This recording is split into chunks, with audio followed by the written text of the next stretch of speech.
Bon dia, estem amb els alumnes de quart de primària i ara els farem algunes entrevistes. Com us dieu?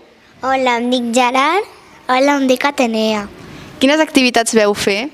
Vam fer com una espècie de fusta per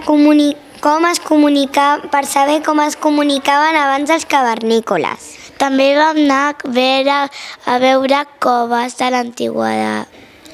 I, per últim, vam veure les cabanes que utilitzaven abans. Quines van ser les vostres preferides?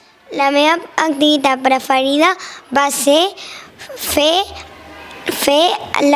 aquell tipus de fusta per saber com es comunicaven els cavernícoles. La meva preferida va ser la de la cova.